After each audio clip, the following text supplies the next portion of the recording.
À Conakry, le chef de l'État, le colonel Mamadi Doumbouya, s'apprêtait à entamer une sortie diplomatique d'exception pour honorer de sa présence la cérémonie d'investiture du président turc Recep Tayyip Erdogan. Avant son départ, revêtant un costume bleu des plus élégants et éclatants, accentuant la splendeur de son corps sculpté sur une taille altière, il affichait un sourire sincère, contagieux, prêt à honorer valablement sa nation à l'étranger. Une diplomatie commence par un sourire. Et ne dit-on pas que le sourire est le commencement de l'amitié? Le chef de l'État, chef suprême des armées, a ainsi quitté Conakry avec beaucoup d'espoir dans cette soirée du vendredi 2 juin 2023.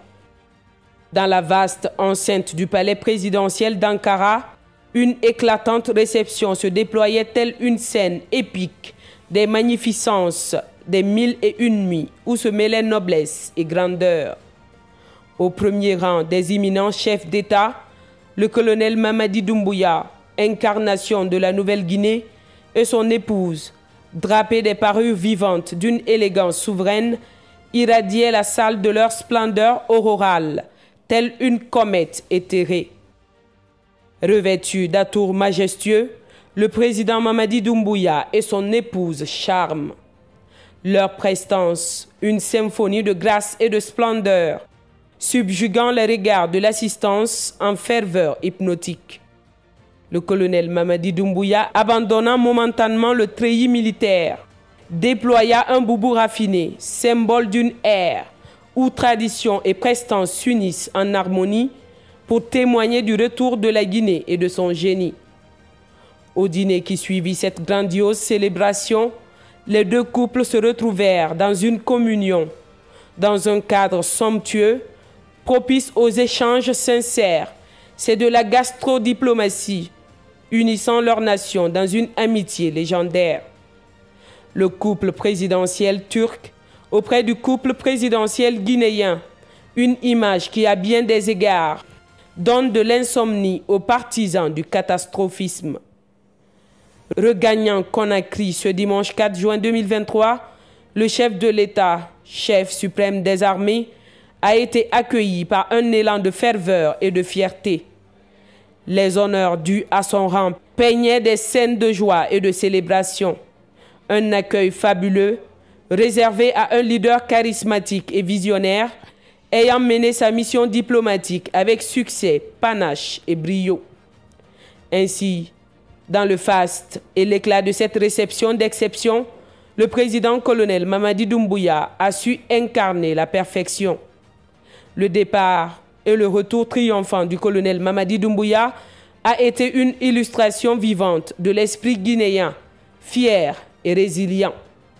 Dans les souvenirs gravés dans les cœurs et désormais dans le marbre, cette sortie diplomatique demeurera à jamais comme un hymne à la grandeur de la nation guinéenne.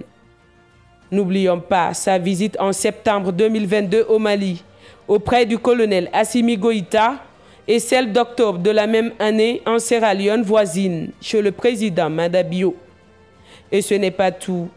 L'homme du 5 septembre était aussi invité à l'intronisation du roi d'Angleterre, Charles III, où il s'est fait représenter par le Premier ministre, Dr Bernard Goumou. Ainsi, les déplacements du colonel président Mamadi Doumbouya, tels des refrains éternels, témoignent de la grandeur d'une nation et de la stature de ses fils. Par sa présence imminente, la Guinée transcende les frontières de l'ordinaire, s'élevant tel un phénix majestueux au-dessus des préjugés et des doutes.